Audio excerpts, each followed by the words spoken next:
lu am la action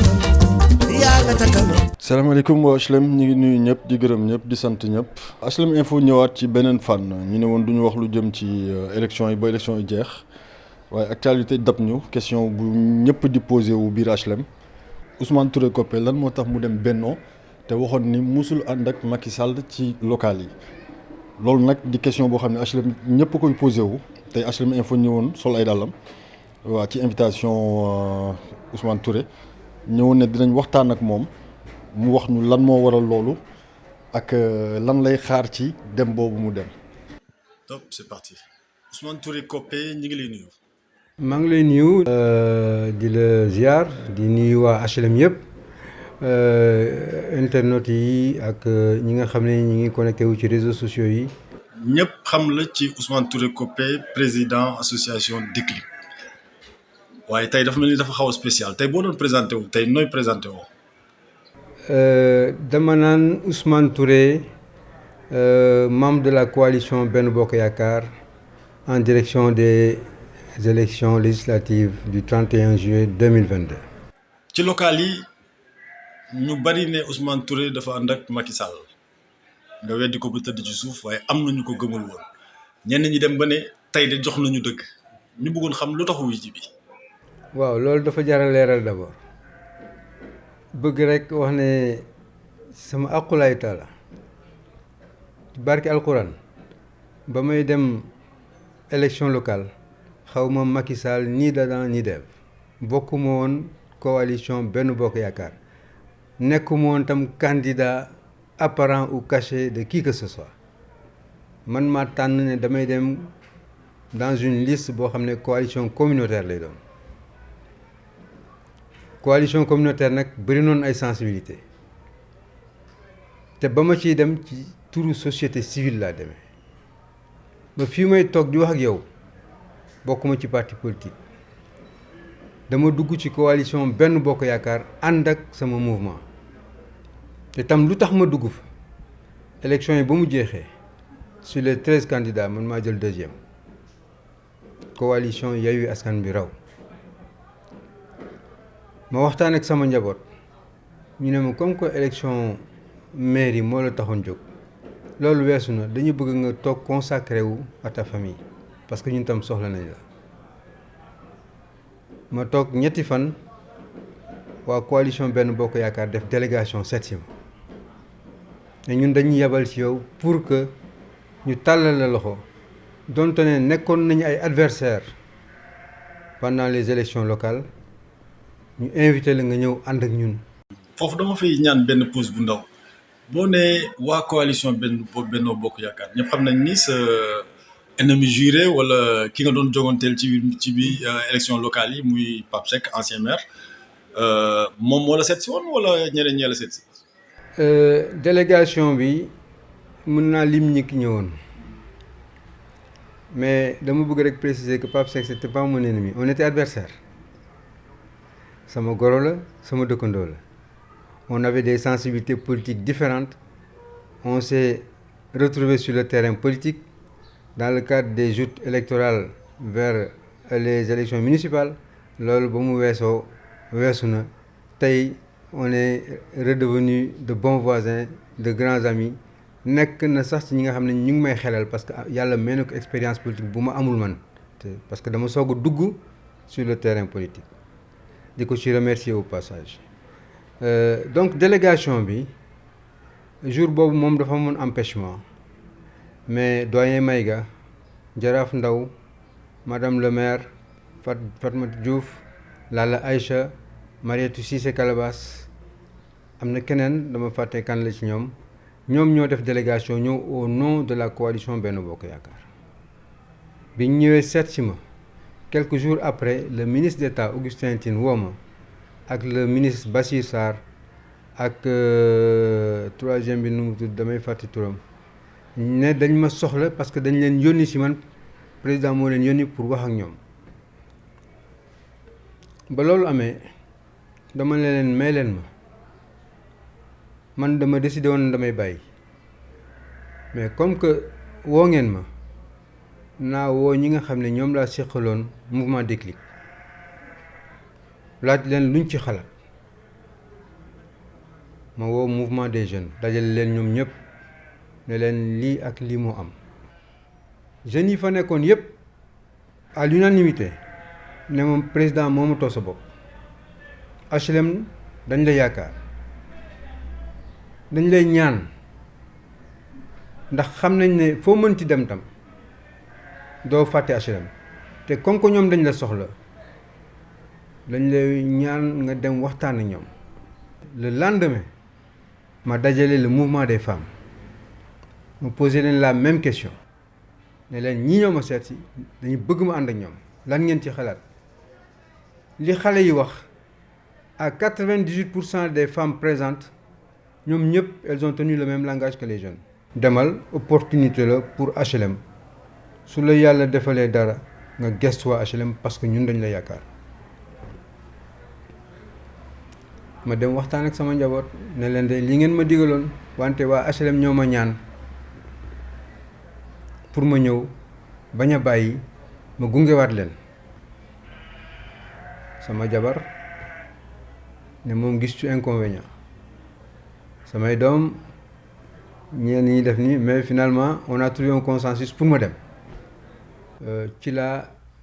décidé dem ànd ak coalition Benno Bokk Yaakaar te loolu ba mu ko décidé lenn rek laa ci jublu woon mooy li ma yéene woon HLM bëgg ko jaaral ci mairie bi ma jàpp ne lii beneen opportunité la à saisir pour continuer liggéeyal HLM. D'ailleurs président de la République bu ma recevoir jour bu may recevoir il y avait d'autres responsables politiques des HLM pour firndeel na xamante wuñu woon dañuy ñëw mu ne ana Ousmane Touré kan moo ci Ousmane Touré loolu Cheikh Mbaye mi ngi fi woon madame Guèye mi ngi fi woon Pape Seck mi ngi fi woon dama bëgg rek waa HLM xam ne Macky Sall jote woon dara ak moom avant les élections là mais biñ ñëwee toog waxuma sama waxu bopp dama ko ne man HLM ñoo ma yebal HLM dafa nekk depuis 2012 dans une posture d'attente de la satisfaction de certaines préoccupations yoo xam ne dafa toucher segment yu bëri ci sunu vie communale sport santé éducation cadre de vie nekk ñun yooyu sunu préoccupation waa HLM baax na nga bàyyi leen xel monsieur le président mu ne ma du ma xaar sax élection législative di jot pour wan leen ma bonne volonté et mon engagement à vous accompagner ba loolu tax na keroog bi fi ministre Abdou Karim Fofana ñëwee ak Alioune Ndoye ñu posé leen problème stade bi posé leen problème poste de santé bi nga xam ne toiture bi dafa effondré woon c'était un dimanche. Le lundi matin ils ont envoyé une équipe d'architectes et d'ingénieurs ci poste de santé bi ñu évaluer les dégâts demander l'équipe technique bi fa nekkoon ñu def un devis pour que ñu mën a commencer dans les meilleurs délais les travaux de réhabilitation de la toiture en 24 heures. Le dimanche bi ñu fi ñëwee di def seen nemmeeku waa HLM ma wax ak les responsables de l'ASC ne leen dinañ demander ministre bi mu fexe ba li waa ñaari tali am président de la République defal ko waa HLM mooy maanaam jël un acte réglementaire ne stade bi dama koy affecté jeunesse su HLM ci tàng-tàng bi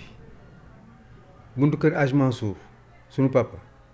ci la ministre Abdou Karim Fofana ak Alioune Ndoye woo monsieur le président de la République ne que HLM de jeunesse bi lii mooy seen problème ils sont en bisbille avec le maire te dañuy soxla ku leen jàppale ci seen problème stade bi le président de la République ne leen je m'engage à leur donner le stade je vais juste prendre le temps de stabiliser le foncier après mu jël l'acte bi leen di affecter le stade ñoom jeunesse su HLM 10 jours après ma dajeek les femmes des HLM ñu ne moo problème mu financement bañ ko dee madame le ministre de la femme Ndeye Saly Dieng ñëw na ñu recenser la plus grande partie des mouvements de femmes yu nekk fii ñu financer leen inscrire nañu des financements vont arriver bientôt. Loolu yëpp dans le cadre de l'autonomisation des femmes. Dans la foulée de l'engagement du président de la République dafa recevoir le président de l'ASC équipe bu nekk 3e division président recevoir président ASC HLM mais leen une enveloppe conséquente de 5 millions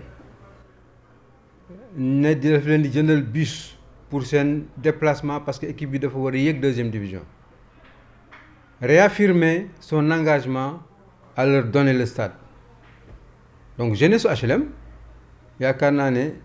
c'est des signaux forts qu'on envoie à leur direction pour ñu xam que man li ma tax a jóg du pour sama coobare bopp man sant naa yàlla du alal du teraanga du leneen sant naa yàlla li tax ma nangu dem dama bëgg rek profiter ci occasion yi nga xam ne ñoo nar a présenté wu pour jàppale HLM HLM soxla nañu ku leen taxawal bu nekkee ci assemblée nationale baax na bu nekkee ci beneen station baax na mais HLM dafa soxla ku ko taxawal dans les instances et les sphères de décision de l'État. di ñaan sunu borom élection yi ñu jëm dimanche le 31 juillet 2022 mu nekk élection yoo xam ne ci jàmm lañ koy def sunu borom moo xam yàlla na def li gën ci Sénégal yàlla na def li gën ci HLM yàlla na doon nag opportunité pour waa HLM ñu am un député à l'Assemblée nationale man le président de la République defal honneur mais au-delà de ma personne c'est les HLM la gestu HLM gëj na am député bu jëlee doomu HLM boo xam ne dafa yàgg servir HLM yaakaar naa ne nit ñi war nañu mën a gëm ne su ma fa demee HLM laa fay taxawal HLM laay jiital soxla waa HLM laay jiital donc di sàkku ci HLM yi ñu voteel ma nañu jiital HLM ba la ñuy jiital toute considération partisane ñii ñoo ma jox occasion rek pour ma mën a taxaw liggéeyal HLM di ci remercier nag président de la République di ci remercier waa délégation Benno Bokk Yaakaar yi nga xam ne ñoo ma seet si woon di remercier ñi nga xam ne ñoom laa bokkal liggéey bi ci Benno ak ñi nga xam ne ñooy sama militant ak militante démb même occasion pour ma relancer wu donc di ñaan rek au soir du 31 Benno Bokk Yaakaar am ndam bu dee ndam yàlla na nekk ndam buy jëriñ HLM ndam buy jëriñ Sénégal député nag xam nañ rôle am c'est la veille réglementaire et législative c'est une force de proposition c'est une force de contrôle séparation des pouvoirs nag terewul collaboration entre les pouvoir législatif ak exécutif dañu war a travailler en bonne intelligence pour mu am continuité pour mu am stabilité dans un contexte post-Covid et dans un contexte bi nga xam ne dañu bëgg projeter le Sénégal vers un hub industriel et logistique à l'horizon 2035 jërëjëf